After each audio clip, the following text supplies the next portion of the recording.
ગામડાની સ્કૂલમાં ગાવું અને પછી ગુજરાતના ગામડે ગામડે છવાઈ જવું થોડાક વર્ષો પહેલાં આ કોઈ નાની વાત નહોતી. ત્યારે તો રીલ્સ અત્યારની જેમ વાયરલ નહોતી થતી. એમ કહો ને કે ડિજિટલ મીડિયા એ આજના સમય જેટલું પ્રભાવી નહોતું, પણ હા, તેમના ગળાનો પ્રભાવ એટલો હતો કે લોકો તેમને બહુ જ માણતા હતા. તેમના ગહેકતા ગળાએ ડાયરાના ચાહકોના દિલ પર રીતસર રાજ કર્યું, આજે પણ કરે છે. તે સિંગર છે ઉર્વશી રાદડિયા. ઉર્વશી રાદડિયાના સંઘર્ષ અને તેમની સફળતાની વાત ઘણી બધી વાર થઈ ચૂકી છે, પણ તેમના દિલની વાત, તેમના મનની વાત હજુય લોકોથી અજાણી છે. સાથે જ ડાયરાનું આ મન છે મહિલાઓ માટે કેવું છે. કોઈ નવી છોકરી આ ફિલ્ડમાં એન્ટ્રી લઈ રહી હોય ત્યારે તેમણે કઈ કઈ બાબતનું ધ્યાન રાખવું જોઈએ. સાથે જ સૌથી મોટો ઝટકો ઉર્વશી રાદડિયા માટે કયો હતો.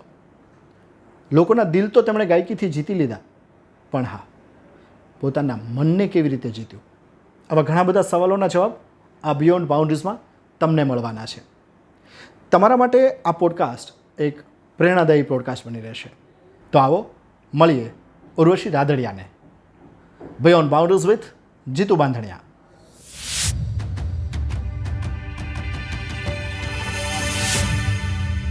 Welcome to beyond boundaries. Thank you. આજે તમારી સાથે પોડકાસ્ટમાં બેસવાનું એક કારણ એ છે કે ઓડિયન્સ તમને મિસ કરે છે. પહેલાં ડાયરામાં જ્યારે તમે હો ત્યારે ઓડિયન્સ એન્જોય કરતું હતું, પણ હવે તમે બહુ સિલેક્ટેડ પ્રોગ્રામ કરો છો, એટલે મને થયું કે કંઈક તો કારણ છે. ચલો એ તમારી સાથે વાત કરીને આપણા દર્શકો સુધી પહોંચાડીએ. સો બિયોન્ડ બાઉન્ડ્રીઝના દર્શકોને એ જણાવો કેમ હવે બહુ જ સિલેક્ટેડ કાર્યક્રમોમાં તમે દેખાવ છો. એક તો કંઈક અલગ વિચારી રહી છું. ઓકે.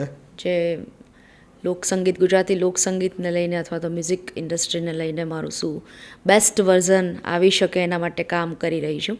ઓકે. એટલે એક તો કોન્સન્ટ્રેશન થોડું અલગ છે અત્યારે, અને બીજું મેઇન રીઝન છે કે પર્સનલી મારી લાઈફનું એન્જોય કરી રહી છું અત્યારે. જીવી રહ્યા છો? જીવી રહી છું એકચ્યુઅલી. અત્યાર સુધી જીવી જ નથી. કામ કર્યું છે, ટ્રાવેલ કર્યું છે, પણ ક્યારેય આટલી શાંતિથી ફેમિલીને એન્જોય નથી કર્યું, એ અત્યારે કરી રહી છું. ખરા અર્થમાં એન્જોયમેન્ટ એટલે શું? તમે શું માનો છો કે આ જીવનનો આનંદ છે? તમારા જીવનમાં જે સમયે જે ઘટના ઘટે પ્રોપર ટાઈમે ઘટે, પ્રોપર રીઝન સાથે ઘટે, અને એનાથી તમને કોઈ કમ્પ્લેન્સ જ ન હોય. આ મારા મતે. કમ્પ્લેન્ટ્સ ક્યારે હોય? જ્યારે આપણને જે જોઈતું હોય એ ન મળે ત્યારે. એ ઈશ્વરની સામે પણ હોય અને આપણા પોતાના પાત્રની સામે પણ હોય. તો તમારા પ્રિય પાત્રની સામે તમારી કમ્પ્લેન્ટ્સ કઈ હોય? એકચ્યુઅલી કમ્પ્લેન્સ એટલી બધી નથી હોતી. હું કમ્પ્લેન્સ કરવાવાળી વ્યક્તિ નથી, પણ થોડી દુઃખી થાવ જો મારા હસબન્ડ કે મારા મધર કાંઈ ન કરે તો માઇનર દુઃખ થાય. પછી મને એમ થાય કે મારા આત્માને કે મારા શરીરને હું સમજાવી દઉં કે વ્યક્તિ ઇમ્પોર્ટન્ટ છે, કે એમની પાસેથી કાંઈ એક્સપેક્ટેશન રાખવી ઇમ્પોર્ટન્ટ છે. કંઈક રીઝન હશે, નથી કર્યું તો કંઈ રીઝન હશે. અને જો બહુ દુઃખી થાવ તો હું બેસાડીને સામે, એકદમ સામે, તમે જેમ બેઠા છો એમ સામે બેસાડીને પૂછી લઉં કે કેમ આવું. પ્યોર પટેલવાળી. આવું કેમ? મિજાજ કેવો છે તમારો? આમ મારો પહેલાં તો જનૂની બહુ છું મારું કામ કરવામાં. પછી તે કંઈ પણ કામ હોય, મને કોઈ કામ સોંપે અથવા તો મારે કંઈક કરવું છે તો એમાં જનૂની બહુ છું. અને ગુસ્સો આવે છે, પણ જો તમને 25 વખત મેં એકની એક વાત કીધી હોય અને ન થયું તો પછી 26મી વખત ગુસ્સો આવે. ઓકે. એટલે જો એ છે તો એ તો તમારી એક જર્ની એવી થઈ કે ચલો થશે થશે થશે, નથી થતું ત્યારે છેલ્લે બ્લાસ્ટ થાય. છેલ્લે બ્લાસ્ટ. અને એમાંય હવે થોડો સુધારો આવી ગયો છે નેચર વાઇઝ, કે માણસ બદલી નાખું. જો મને જે કામ જોતું છે નથી મળતું તો હું એને કાંઈ કહું નહીં. એની સાથે મારા એકદમ સ્વીટ રિલેશન હોય, પણ હું મૂવ ઓન થઈ જવા નથી. લાઈક મારા કેમેરા પર્સન છે એક્ઝામ્પલ તરીકે, અથવા તો મારો કોઈ મ્યુઝિશિયન્સના માણસ છે, હું એમને 15 વખત સમજાવું છું કે મારે આ જ જોઈએ છે, આ જ જોઈએ છે, અને હા, એ પણ કહી દઉં કે મારા કામની બાબતમાં હું બહુ જ એક્યુરેટ છું. મને આ જગ્યાએ આ જ જોઈએ છે તો એ જ જોશે. એમાં હું પ્લસ માઇનસ ક્યારેય કરતી નથી. હવે એ રીતે કામ કરું છું. પહેલાં તો અમે બધું જ કર્યું છે શરૂઆતના સમયમાં, પણ હવે એ રીતે કામ કરું છું કે મારી ટીમ છે તો એમને ખબર છે કે બેનને આ જોશે જ. અને આ જ લેવલ પર જોશે એમાં હું નથી ચલાવતી. કોઈ પણ કામ જોઉં ને મને એવું લાગે કે મારે કરવું છે એટલે હું એ કરીને જ રહું. હું ભણવામાં બહુ હોશિયાર હતી તો હું એટલું બધું એમાં પણ પ્રેક્ટિસ કરતી કે મારા મધર મને, ત્યારે તો ઉંમર બહુ નાની હોય તો પણ મારા મધર મને ઊભી કરતી કે હવે તો જમવા ચલ, કે તું કેટલું વાંચીશ, હવે તું જમવા ચલ. સેમ એવું રિયાઝમાં હતું કે હું આખો દિવસ મારું હાર્મોનિયમ લઈને બેસી રહેતી. મેં ક્લાસ પણ કર્યા છે, મ્યુઝિક ક્લાસ. તો ત્યારે પણ બેઠી રહેતી, ત્યારે પણ મધર કે બસ હવે થોડી વાર જમી લે ને, અથવા તો ભણવાનું છે તો બીજું કંઈક કર, થોડી વાર બેસ. એટલે મેં આખો દિવસ ગાયો છે, એટલી હું જનૂની માણસ હતી. ફોકસ્ડ તમારા કામમાં બાબતે. જી. સિંગિંગમાં ફોકસ રહેવા માટે જે નવા લોકો આવતા હશે એ લોકોને તમે શું ગાઈડ કરો કે તમારે આ તો કરવું જ જોઈએ? રિયાઝ તો છે જ. ઉસ્માનભાઈનું એક બહુ સરસ વાક્ય છે કે જો રિયાઝ કરેગા વો રાજ કરેગા. એટલે મેં એમની પાસેથી સાંભળ્યું છે. સારી વાત છે. એટલે રિયાઝ તો છે જ. અને પ્લસ મને એવું લાગે છે અત્યારના સમયને જોતાં કન્ટિન્યુટી. લોકો તમારી પાસે અત્યારે મ્યુઝિક ઇન્ડસ્ટ્રી એ લેવલ પર છે, ચાહે લોકડાયરાની વાત હોય તો પણ, કે લોકો એક અલગ લેવલનું એક્સપેક્ટ કરે છે, ચાહે નવો સિંગર હોય કે જૂનો સિંગર હોય. અને હું કોઈ નાના મોટા સિંગર એવા શબ્દો નથી વાપરતી, પણ જાણીતા અને ઓછા જાણીતા આ બે શબ્દો મેં મારી જાતે નક્કી કર્યા છે કે હું કોઈના માટે આ મોટો સિંગર છે કે નાના સિંગર છે એવું નહીં યુઝ કરું. પણ જાણીતા અને ઓછા જાણીતા કોઈ પણ હોય, બધાની પાસે એક અલગ એક્સપેક્ટેશન લોકો રાખે છે. અને પ્લસ યુવાધન આમાં જોડાયું છે અમારા શ્રોતાઓમાં, તો એ લોકો બહુ સંગીત વિશે પોતે પણ જાણે છે, ગીતો વિશે જાણે છે, શબ્દો વિશે જાણે છે. એટલે એક તો ક્રિએશન તમારું કે જે અત્યારનું લોકભોગ્ય, જો તમે કોમર્શિયલ જઈ રહ્યા છો તો લોકભોગ્ય ક્રિએશન હોવું જોઈએ તે. અને થર્ડ વસ્તુ છે, આમ તો થર્ડ છે પણ આમી અત્યારે ફર્સ્ટ છે, પ્રેઝન્ટેશન. એમાં તમારો લુક આવી ગયો, તમારા ક્લોધિંગ આવી ગયા, તમારું બોડી આવી ગયું, તમારું સ્ટેજ આવી ગયું, તમારું અપિયર, ઇન શોર્ટ બધું જ આવી ગયું. એટલે એ મને અત્યારે 3 મેજર પોઈન્ટ લાગે છે કે હોવા જોઈએ. તમે જ્યારે નવા હતા એ જર્નીની ડિસ્કશન ઘણી વખત તમે કરી ચૂક્યા હશો, પણ મારે એક તમારી પાસેથી સમજવું છે, તમે સ્ટેજ પર પહોંચો અને ભરચક ઓડિયન્સ જુઓ ત્યારે ફર્સ્ટ થોટ શું દિમાગમાં આવે? હું ગાડીમાંથી બહાર પગ મૂકું ને, જે બેક સ્ટેજ અમે ગયા અથવા તો સ્ટેજની નજીક, ત્યારે ઈશ્વરને એક જ પ્રાર્થના મેં કરી છે હંમેશા, અને હજી એ જ કરું છું કે જે લોકો આશા રાખીને આવ્યા છે આજના મારા કાર્યક્રમમાં કે ઉર્વશીબેન છે મજા કરાવશે, તો એમને જેટલી અપેક્ષા રાખી છે એનાથી 100 ગણું વધારે આપું એટલી મારી પાસે તમે મહેનત કરાવજો. કારણ કે પ્રિપેર્ડ તો હું થઈને જ ગઈ હતી, પણ એક્ઝેક્ટ ટાઈમ પર એક્ઝેક્ટ જે મારે ગાવું જોઈએ, મારું જે પરફોર્મન્સ હોવું જોઈએ, એ માત્ર ઈશ્વર જ તમને ક્લિક કરાવી શકે કે હવે તારે આ કરવાનું છે એમ. એટલે તમે કોઈ પણ પ્રોગ્રામમાં જાઓ તો તમારું સ્ક્રિપ્ટ, મતલબ સોંગની યાદીને એવું નક્કી હોય કે હું આટલા પરફોર્મ કરીશ? ના. પણ દાખલા તરીકે કોઈ રામજી મંદિરનો કાર્યક્રમ છે અને અત્યારના કોઈ ભજનો કીર્તનો તમને વારંવાર સંભળાતો હોય, ટ્રેન્ડિંગ હોય, તો એ તો જનરલી હું લેવાની છું. દાખલા તરીકે રામજી મંદિર છે તો મેરી ઝોપડી કે ભાગ આજ ખુલ જાય કે, તો એ ડેફિનેટલી ગાવાનું છે. પછી એની સાથે મને એક ગમતી ધૂન છે અને એના શબ્દોય મને બહુ ગમે છે કે ભજન એક સીતારામનું કરીએ રે, તો એ હું મારા રીતે લખું. અને થર્ડ વસ્તુ, એક થર્ડ એલિમેન્ટ એ આવે છે કે હું ગાઉં છું કે મેરી ઝોપડી કે ભાગ આજ ખુલ જાય, એની અંદર મને યાદ આવે કે હે દુઃખ ભંજન મારુતિ નંદન, તો ઈશ્વરે મને સુજાડ્યું કે તારે આ ગાવાનું છે એમ. એટલે એને એટલી પ્રાર્થના કરું છું કે મારી પાસે આટલી મહેનત કરાવશે. ઈશ્વરમાં શ્રદ્ધા રાખો છો? અતિશય. કોની પૂજા કરો? હનુમાનજી મહારાજ. બાકી બધા દેવી દેવતાઓની કરું. મેં બહુ બધી વખત સાંભળ્યું છે કે બધા ભગવાન એક સાથે એક મંદિરમાં ન રખાય, માનો તો એક જ દેવને ધારો. પણ મારી શ્રદ્ધા હનુમાનજી મહારાજમાં સૌથી વધારે છે.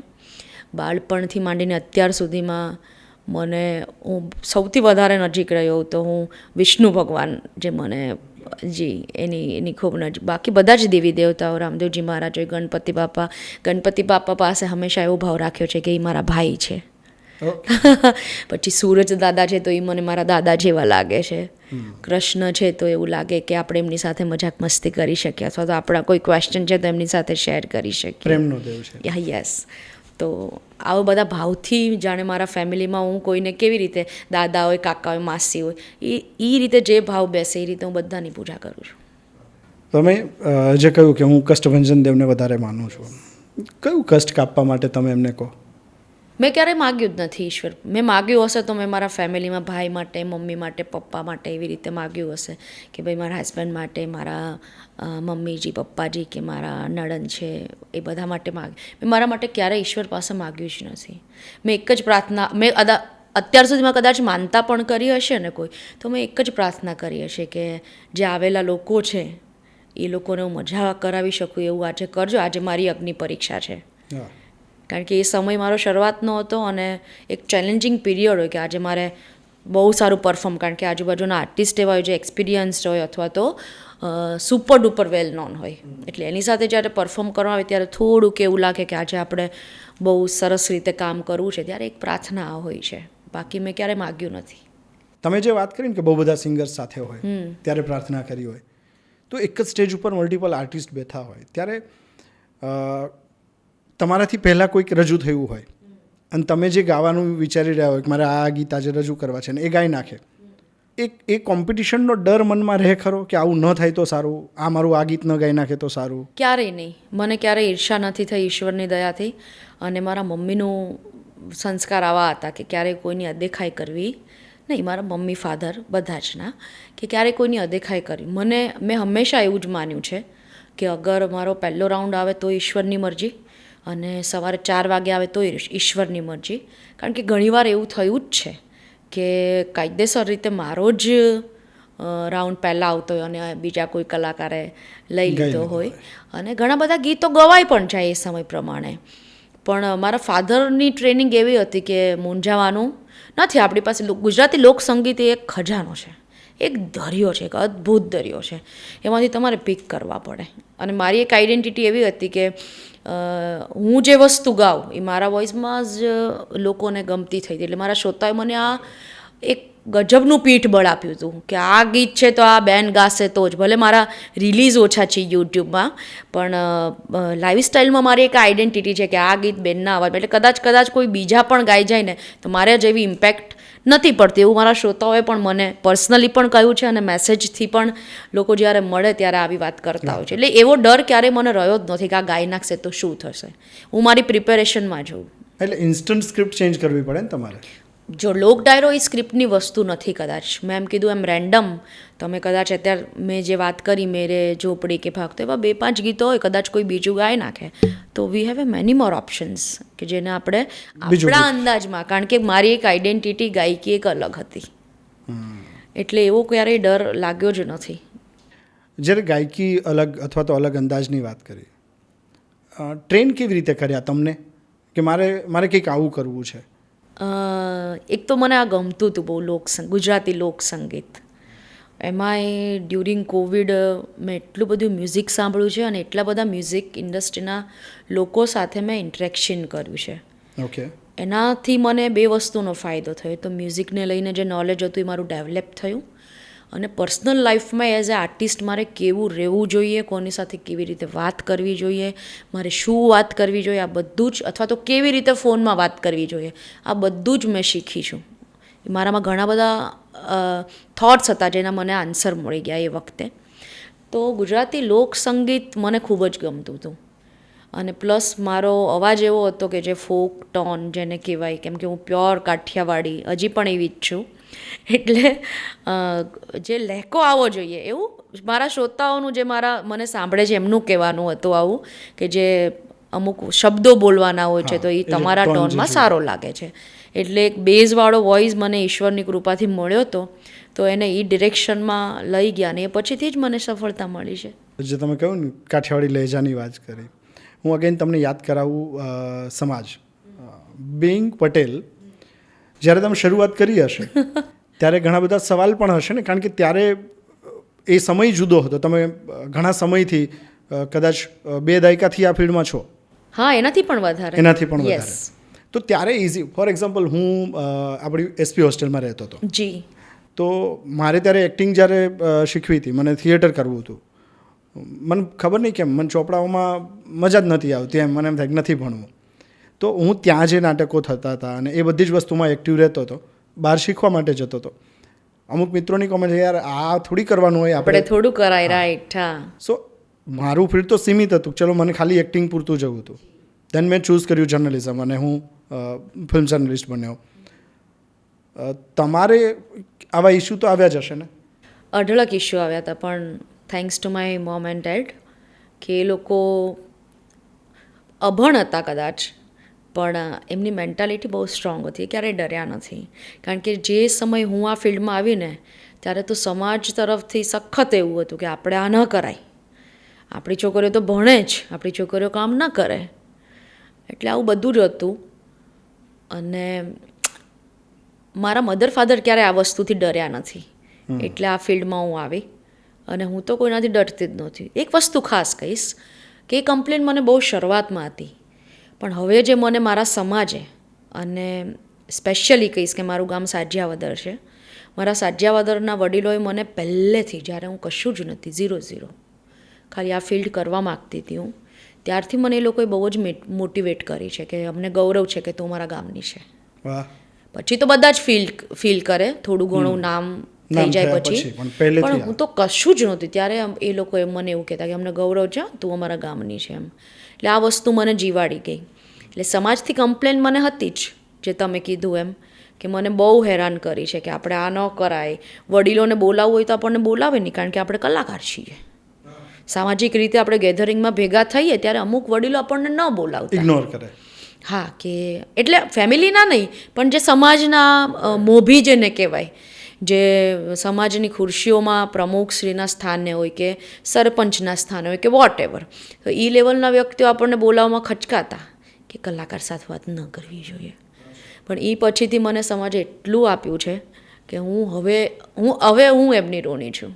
પણ ક્યાં કહેંગે લોગ સબસે બડા રોગ, એ ચિંતામાં રહીએ કે લોકો શું કહેશે. તો આપણે એ ડર મેં કે મારા ફેમિલીએ ક્યારે રાખ્યો જ નથી. એક ઈશ્વરનો ડર રાખતા, અને હજી આજની તારીખમાં પણ મને ડર લાગે ને તો હું જેમને માનું છું એવા 5 વ્યક્તિનો જ, કે મને જવાબ આપશે કદાચ હું કંઈક કરતી હોય, કોઈ પણ કાર્ય, મારું પર્સનલ લાઈફમાં કે મારા પ્રોફેશનલ લાઈફમાં, તો આ 5 વ્યક્તિઓથી જ ડરું કે એ મને ક્વેશ્ચન કરશે, મારી પાસે જવાબ છે તો મારે આ કરાય, નહીંતર નહીં કરવું જોઈએ.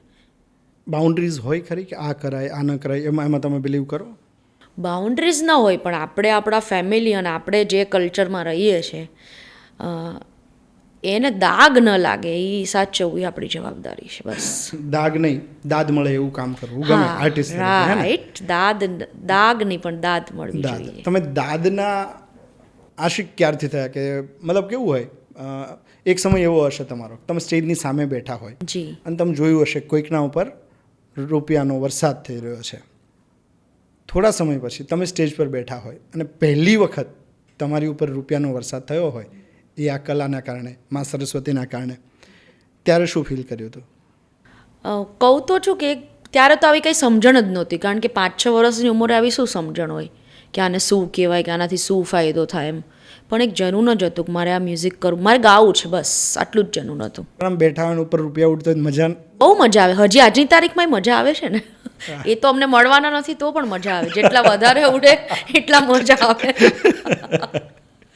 અમુક લોકો અલગ ફિલિંગ આવે છે, ખબર નહીં કેમ, પણ આ વ્યવસ્થા એવી ગોઠવાઈ છે. એક ડાયરો થયો હતો બારડોલીમાં, તો ત્યાં એવી વ્યવસ્થા કરવામાં આવી કે ઘોર ચેકથી કરીશું. ઓકે. પણ ખબર નહીં યાર, એ ડાયરામાં ફીલ જ ન આવી અમને. ચેક આપી જાય લોકો તો કઈ રીતે ફીલ જ નથી આવતી. આ કલ્ચર, વરસાદ થતો એની વાત કંઈક અલગ છે. ફોરેન જાઓ ત્યારે ડોલરીઓ વરસાદ, અત્યારે તો બહુ બધા વિડીયોઝ વાયરલ થાય છે. પણ અમુક લોકો એવા હોય છે કે જેને નથી ગમતું હોતું, જ્યારે આવા વિડીયો વાયરલ થાય ને તો એવી કોમેન્ટ્સ પણ આવે કે આ રીતે રૂપિયા ઉડાડાતા હશે. આવા લોકોને તમે કેવી રીતે જોઈ રહ્યા છો? આપણે એટલા લાયક નથી કે આપણે કોઈને આન્સરથી સેટિસ્ફેક્શન આપી શકીએ, પણ મારો પોઈન્ટ ઓફ વ્યૂ આમાં જરૂરથી કહીશ કે અમને સરસ્વતી માતાની કૃપા છે, અને એના લીધે લક્ષ્મી માતાનો વરસાદ અમારા પર થાય છે, એટલે એમની કૃપા વરસે છે. આ તો કેટલી અદ્ભુત વાત થઈ. આવા બ્લેસિંગ્સ કોને મળે? તો હું તો એ વાતને આ રીતે લઉં છું કે વી આર બ્લેસ્ડ. બધા જ આર્ટિસ્ટ અમે બ્લેસ્ડ છીએ કે અમારા પર સરસ્વતીમાં, લક્ષ્મીમાં બધા જની કૃપા છે, અને અમારા ઈષ્ટદેવની કૃપા તો હોય જ. એટલે આ બધાની કૃપા એક થાય ને ત્યારે એક વ્યક્તિ કલાકાર તરીકે સફળ થતો હોય છે. આ ફિલ્ડમાં કોઈની કૃપા હોવી, આઈ થિંક કોઈ ગોડફાધર હોવું એ જરૂરી છે? ના, હું નથી માનતી.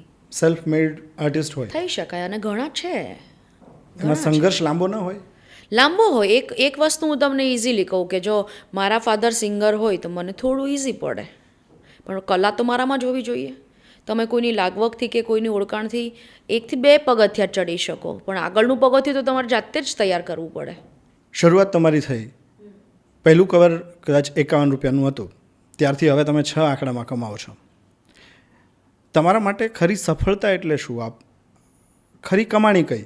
લોકોનો પ્રેમ કે પૈસો? લોકોનો પ્રેમ. જે સંબંધો મારા જીવનમાં બન્યા છે એ મારી સફળતા છે. પૈસા મારા માટે સેકન્ડરી વસ્તુ છે. પૈસાની બાબતમાં હું સ્ટ્રીક છું પેમેન્ટ લેવાની બાબતમાં, અને જ્યાં સેવા કરવી પડે ત્યાં સામેથી સેવા પણ કરું છું. પણ એનું જરૂર નથી કે બધું જ સોશિયલ મીડિયામાં મૂકવું. હા, એટલે પહેલાં મને એ ખ્યાલ છે શરૂઆતમાં તમારા અમુક તમે જે કંઈ એવા કામ કરતા હોય તો વિડીયોઝ મૂકતા હતા, પછી ધીમે ધીમે એ તમે ઓછું કર્યું છે. એક mentality day by day change થતી હોય છે, અને એ સુધારો મને મારા ભાઈએ એક બહુ સરસ વાત કીધી હતી કે કોમ્પિટિશન તમારે તમારી જાત સાથે જ કરવાની છે. કે 2023માં તમે ક્યાં હતા અને 2024માં તમે ક્યાં છો, તમે કેટલું ગ્રો કર્યું છે. પછી કોઈ પણ બાબત હોય, ફિઝિકલ બાબત હોય કે સોશિયલ કોઈ બાબત હોય કે પ્રોફેશનલ કોઈ પણ હોય. એટલે કોમ્પિટિશન એ સમય એવું હતું કે ચલો મૂકીએ રીલ્સ બનાવીને કે ફોટોઝ કે આજે અમે ફલાણી જગ્યાએ ગયા હતા ને અહીંયા આપણે ભોજન આપ્યું છે ને અહીંયા ચારો આપ્યો છે, વોટ એવર. એ બધું પહેલાં ગમતું હતું. હવે થોડું એટલે પર્સનલી હું થોડી અલગ રીતે વિચારું છું કે જરૂરી નથી મૂકવું. હા, ક્યાંય ગયા હોઈએ અને સરસ મજાના પિક્ચર્સ આવી ગયા હોય એને મૂકી દઈએ કે આપણને આજે ઈચ્છા થઈ છે ને મૂકીએ, પણ મને એવું નથી થતું કે બધું મૂકી જ દેવું. હું આવી નથી. ફોરેનના ચાહકો પણ તમારી સાથે કનેક્ટેડ હોય જી, તો તમે જનરલી શું ઈચ્છો? તમારા કાર્યક્રમો અહીંયા વધારે કે બહાર વધારે? એવી કોઈ એક્સપેક્ટેશન મેં રાખી નથી કે મારે અહીંયા જ કામ કરવું છે અને મારે અહીંયા નથી જ કરવું ને એવું કોઈ નથી. કારણ કે હું એમાં બિલીવ કરું છું ક્યારે એવું ન કહેવું જોઈએ કે હું આ કરીશ ને હું આ નહીં જ કરું. કારણ કે ઈશ્વરીય શક્તિ બહુ અદ્ભુત છે. એણે ક્યારે તમારા માટે શું લખ્યું હશે અને તમારા કર્મોના આધારે તમારા જીવનમાં શું લખ્યું હશે, આ 2 વસ્તુ મેઇન છે મારા માટે. ઈશ્વરની કૃપા અને મારા કર્મો, એ બંને ભેગા થઈને શું નક્કી કરવાનું છે તમને ખબર. આજે હું બોલી ગઈ કે ના હું આ નહીં જ કરું અને પછી એનું એ જ કરવાનું થાય તો વાયરલ થાય તો તરત લોકો કહેશે કે તમે તો આમ વાત કરતા હતા ને આમ. એટલે અને મને એ બંધન ગમતું જ નથી કે હું આ કરીશ ને આ નહીં કરું એવું. જે સમયે જે યોગ્ય લાગે એ કરવું જોઈએ, એમાં કાંઈ ખોટું નથી. Go with the flow.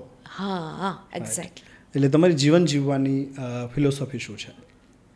બસ એ જ કે મારી આસપાસનો કોઈ પણ વ્યક્તિ હોય એ મજાથી જીવે અને હું એમના આનંદમાં વધારો કરવા માટે અથવા તો એની સાથેના મારા કોઈ પણ રિલેશન છે, હું એની દીકરી છું, બહેન છું, ભાભી છું, વહુ છું, હું મારા રીતે શું એમના માટે બેસ્ટ કરી શકું. અને મારાથી કોઈ, મારા મમ્મીનું એક જ વાક્ય હોય છે કે આપણા લીધે કોઈનું દિલ દુભાવવું ન જોઈએ.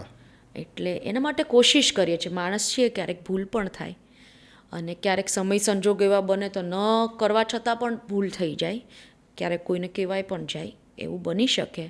પણ મારા ઘરમાં એક ટ્રેનિંગ અપાઈ છે કે બને ત્યાં સુધી મરણીયો પ્રયાસ કરવો કે આપણે દુઃખી થઈ જવું પણ કોઈ સામેવાળાને દુઃખી નહીં. આપણને નથી ફાવતું તો એમનાથી ડિસ્ટન્સ લાવી દો, પણ પૂરું નહીં કરો.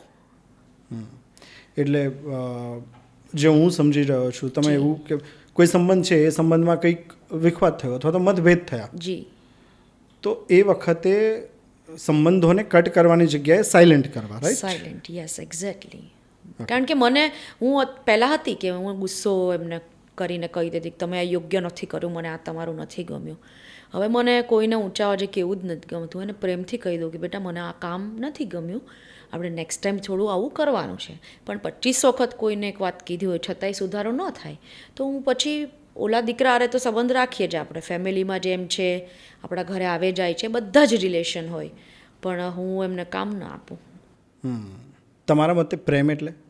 પ્રેમ એક અદ્ભુત લાગણી છે જે તમારે કોઈને કહેવાની જરૂર નથી પડતી અને એને પોતાને સમજાય કે આ પ્રેમ છે એમ. કેર. ઓકે, પણ અભિવ્યક્તિ જરૂરી નહીં? અભિવ્યક્તિ જરૂરી છે. કાયમ તો તમે મૂંગારો ને તમે એમ કહો યાર મને અંદર તો પ્રેમ છે જ ને, એવું શક્ય નથી બનતું. એટલે સમયે જતાવો પણ પડે કે મને યાર છે, હા તારાથી પ્રેમ છે, તારી કેર છે. અને મેં અનુભવ્યું છે મારા સંબંધોથી કે તમે કોઈને જો દિલથી ચાહતા હો તો એનામાં બહુ બધા ચેન્જીસ આવે છે. જે વ્યક્તિ તમને અનબિલિવેબલ લાગે કે આવા ચેન્જીસ એનામાં આવ્યા છે, અને તમે જે વસ્તુની એના માટે ચિંતા કરતા હો ને એ વસ્તુ એ સામેથી કરે. અચ્છા. દાખલા તરીકે એક નોર્મલ વાત છે કે મારા હસબન્ડ હોય કે ભાઈ હોય કે મમ્મી હોય ઘરે પહોંચીને મને એમ પૂછવાની આદત હોય કે તમે પહોંચી ગયા. આ બહુ નોમિનલ વાત છે કે પહોંચી ગયા. એના કરતાં એ તમને એ પહેલાં સામેથી જ કહી દે કે હું પહોંચી ગયો છું, ચિંતા ન કરતી. એટલે આ બહુ નાની બાબત છે, પણ મારા માટે બહુ મોટી બાબત છે. ફીલ થાય પ્રેમ એટલે ફિલિંગ્સ, બસ જે તમને ફીલ થાય સામેવાળા તમને ખરેખર પ્રેમ કરે છે કે આજે સ્વાર્થનો પ્રેમ છે એ તમને તરત દેખાય.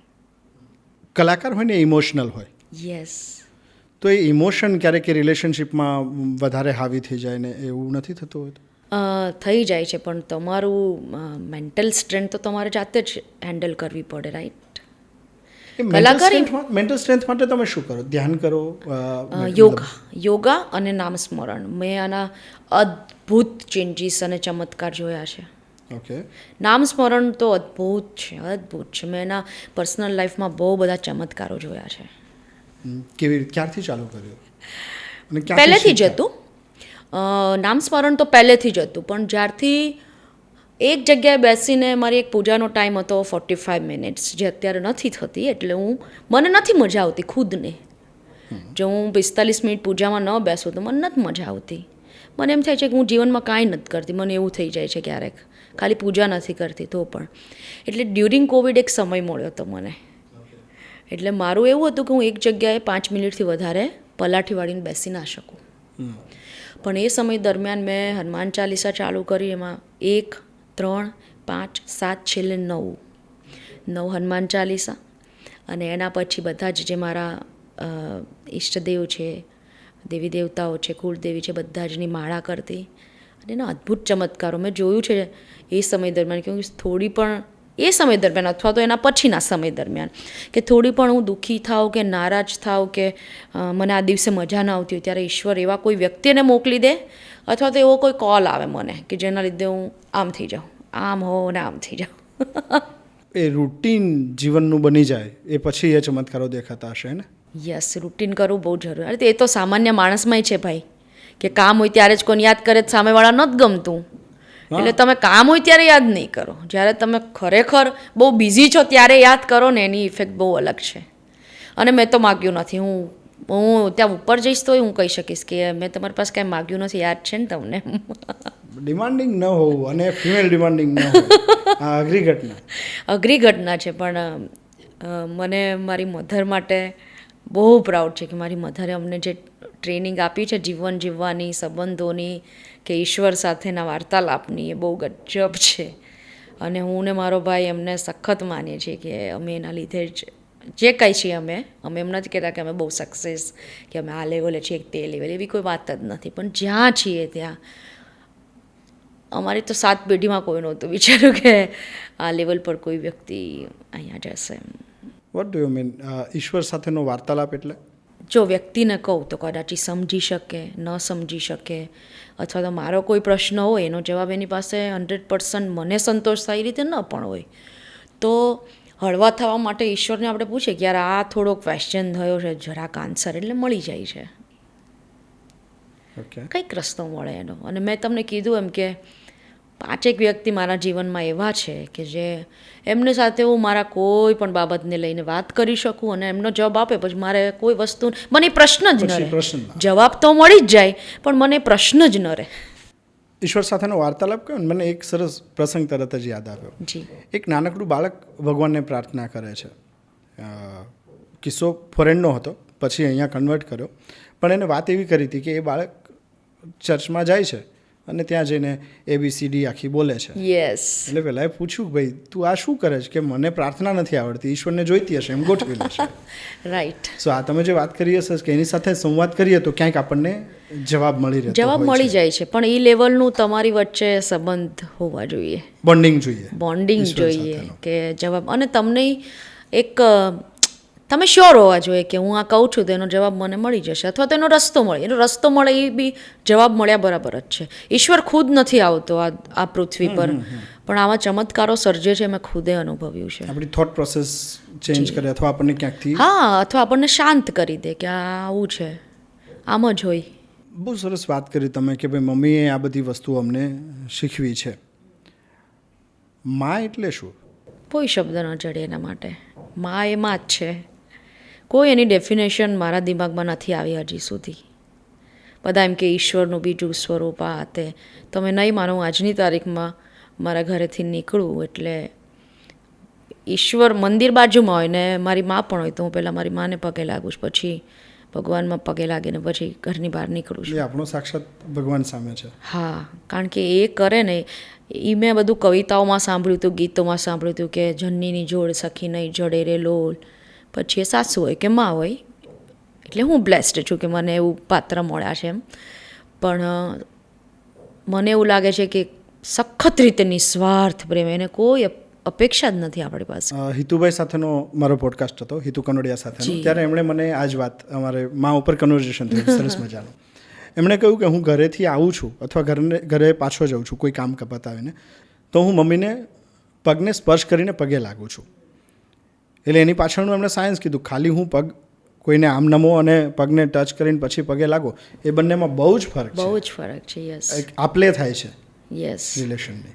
એટલે એ ડેફિનેટલી. અને જે આર્ટિસ્ટ તરીકે તમે જે લોકો જ્યારે આ વાત કરતા હો ને, તો એમાંથી ઇન્સ્પાયર થનારા લોકો ઘણા બધા આવે. હવે તમે આ પગે લાગવાની વાત કીધી ને, એમાં હું એક વાતને એડ કરવા માગીશ કે મને બી આદત હતી કે બધા વડીલો કોઈ પણ આવે મારા ઘરે XYZ તો આપણે એને નમન કરીએ એમ. પછીથી એક અલગ વાત સમજાઈ કે દરેકને નમવું જોઈએ કે ન નમવું જોઈએ. પછી તમે એમ કીધું ને એમ કોઈ મને, અથવા તો મેં ક્યાંક વાંચ્યું હતું આવું કે નમન છે ને એ બહુ ઇફેક્ટ કરે તમારા જીવન, તમે કોને નમન કરો છો એમ. એટલે મેં થોડો ચેન્જીસ એ લાવી કે હું નમન તો કરી જ લઉં, એક આપણો આદર સત્કાર છે એટલે, પણ પ્રેમથી નમવું અને બીજી રીતે નમવું એમાં ઘણો બધો ફરક છે. ભગવાનની વાત કરી તમે, હનુમાનજી મહારાજની હમણાં થોડી વાર પહેલાં. તમારે જીવનમાં ક્યારેક એવું થાય કે ભગવાન તમને એવા આશીર્વાદ દે કે ઉર્વશી હું તને એવા આશીર્વાદ દઉં છું, તું ટાઈમમાં પાછળ જા અને તને જે ક્ષણ જીવવી છે એ ફરીથી જીવ, જે ક્ષણ બહુ જ ગમે છે તો કઈ ક્ષણ જીવવી ગમે? મને એવું ક્યારેય ન થયું કે મને આનો અફસોસ છે કે મારે આ નહોતું કરવું અથવા તો આ કરી લેવું હતું. મેં તમને પહેલાં જ વાત કરી કે હું એક બ્લેસ્ડ ચાઇલ્ડ છું. મારા જીવનમાં જે સમયે જે થયું છે બહુ પ્રોપર ટાઈમિંગ, પ્રોપર કારણ સાથે ને એના પછી જે થયું છે એનાથી બી બેસ્ટ થયું છે. એટલે મને કોઈ ફરિયાદ, મને કદાચ અત્યારે હું જતી રહું ઉપર તો મને કોઈ ફરિયાદ નથી કે યાર આ રહી ગયું, મારી ઓલી ભૂલ થઈ ગઈ, મેં ફલાણાને દુઃખ પહોંચાડ્યું હતું, કે મારે આ નહોતું કરવાનું, એવું ક્યારેય નથી. પણ કોઈક એવી ગમતી ક્ષણો જે ફરીથી જીવવાનું મન થાય? એટલે સ્કૂલ ટાઈમ એક યાદ આવે કે ત્યારે બહુ મજા આવતી હતી. તોફાની હતા? તોફાની તો હા થોડી હતી પણ મેં કોઈને હેરાન નથી કર્યા.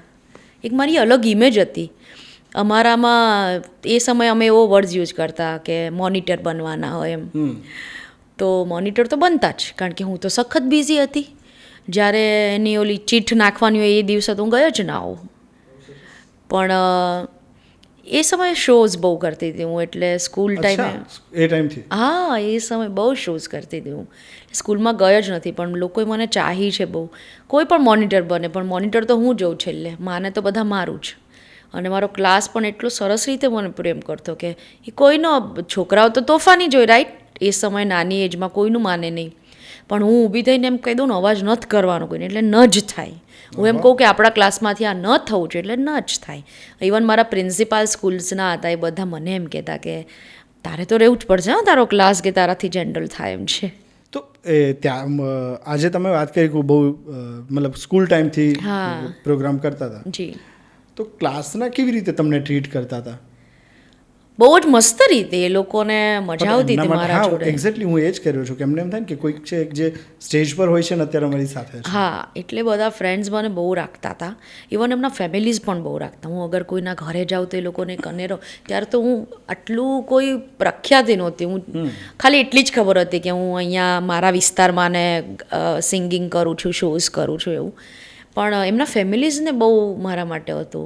મને ભાવતી વસ્તુ હોય ને તો સ્પેશિયલી દિવાળી આવતી હોય તો મને મારી એક ફ્રેન્ડ હતી અથવા તો ક્લાસની એક છોકરી હતી, એને ત્યાંની ફૂલવડી ભાવતી હતી.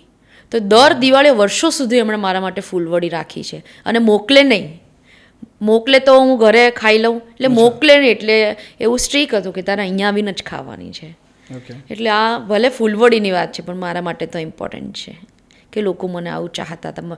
દાખલા તરીકે મને કોઈના ઘરનું બટેકાનું શાક ભાવ્યું છે તો એ એમ કહેતા કે આજે ઉર્વશીને લઈને આવજો, હું ઘરે રસોઈ બનાવવાની છું એમ. એટલે આવા નંબર ઓફ ઇન્સિડન્ટ્સ છે કે જ્યારે બહુ નાના હતા ત્યારે એ લોકો તો ચાહતા હતા. બાકી નાના હોય ત્યારે સમજણ ન હોય, આ વસ્તુની ઈર્ષા હોય કે ઉર્વશીને એકને જ કેમ બધા આટલું સાચવે છે. આવી અદેખાઈ હોય થોડીક છોકરાઓમાં, પણ એવું નહોતું. સિંગિંગ નાના હતા ત્યારથી કરતા હતા, પછી નાના છોકરાઓ હોય ને એને એવું હોય કે મારે જલ્દી આ શીખે. ફોર એક્ઝામ્પલ મમ્મીને જોઈને ખાસ કરીને ગર્લ્સ અમુક કામ શીખતી હોય છે. કુકિંગ તમને ગમે કે ઓછું? બહુ જ ગમે. શું સૌથી સારું બનાવો? એ તો ખાવાવાળાને ખબર. પણ વખાણ તો મળતા હોય ને. એટલે મારું જે કાઠિયાવાડી મેન્યુ છે, મને બાજરાના રોટલા આવડે છે બનાવતા. અને રોટલા ટિપિકલ ઘડીને કે ટિપિકલ ઘડીને અને તાવડીમાં જ ચોડવવાના એ રીતે. તો આવું બધું આવડે છે. ઊંધિયું આવડે છે, પછી બટેકાનું મસ્ત મજાનું સબ્જી આવડે છે. ઘણા બધા સબ્જી મને આવડે છે પણ બનાવતી નથી હવે હું એટલું. પણ કાઠિયાવાડી મેનુ બધું, મારી ખીચડી છે, વેજીટેબલ ખીચડી, આવું બધું બધાને ભાવે છે. સતત પ્રોગ્રામ કર્યા હોય ત્યારે એવો કયો પીક પીરિયડ હતો કે જ્યારે મહિનામાં સૌથી વધારે કેટલા દિવસ કામ કર્યું હશે? મને યાદ છે કે એક મહિનો એવો હતો કે મેં 30 દિવસમાં 32 પ્રોગ્રામ કર્યા હતા. તમે એમ કહેશો કઈ રીતે? તો સુરતમાં એક કલ્ચર હતું, જે સ્નેહ મિલનના કાર્યક્રમો થતા એમાં દિવસે એ લોકો 1-2 કલાકનું આવું ડાયરા જેવું રાખતા દિવસે. એટલે સવાર, સાંજ અને રાત એ રીતના બધા કાર્યક્રમો એ સમયે થતા. એટલે મને યાદ છે કે મેં એક મહિનામાં 30 દિવસમાં મેં 32 શોઝ કર્યા હતા. થાક ન લાગે? હું વેટ નહોતી કરતી ને યાર, હું કામ કરતી હતી એટલે થાક ન લાગ્યો. પણ લાઈફને મેનેજ કેવી રીતે? કારણ કે તમારો એક શો આજે અહીંયા છે, બીજો શો કોઈક બીજા ગામમાં હોય, ત્રીજે. મેં તમને કીધું ને, હું કામ કરવામાં ક્યારેય થાકી જ નથી. જનુની બહુ હતી, મને એમ હતું કે મહેનત કરવી છે એમ. એટલે મને મજા આવતી. જેમ અત્યારે બી એવું જ છે, જેમ કામ વધારે મને મજા આવે. જો કામ ન હોય ને તો હું થાકી જાઉં છું, ત્યારે થાક લાગે કે યાર આજનો દિવસ તો સાવ ખરાબ જ ગયો, મેં આજે કાંઈ નથી કર્યું એવું લાગે મને એમ.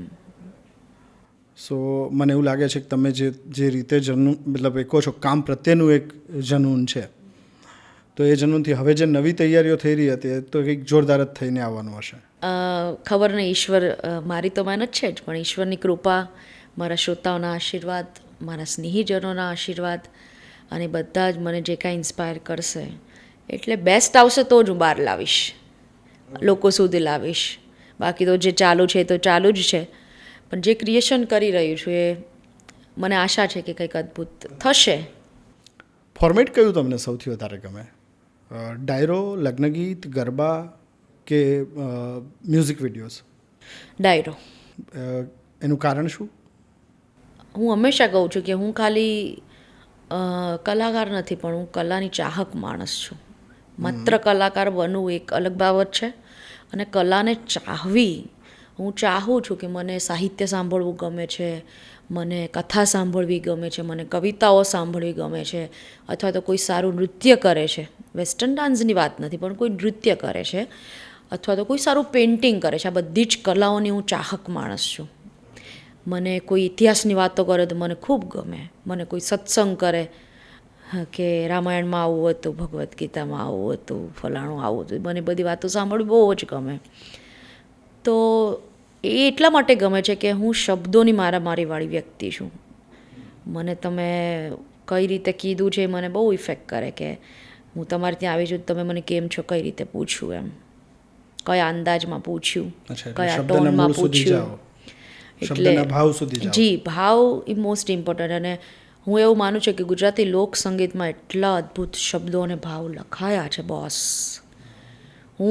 મેં તો મારા જાહેર પ્રોગ્રામમાં પણ કીધું છે કે જો આપણા લોકસંગીતનું એકાદું ભજન તમને સંભળાય, સંતવાણી છે ને કહે છે, એક ભજન તમને સમજાઈ જાય ને એટલે આખું જિંદગી તમારી એમનેમ નીકળી જાય. તમારા બધા સવાલોના જવાબ મળી જાય.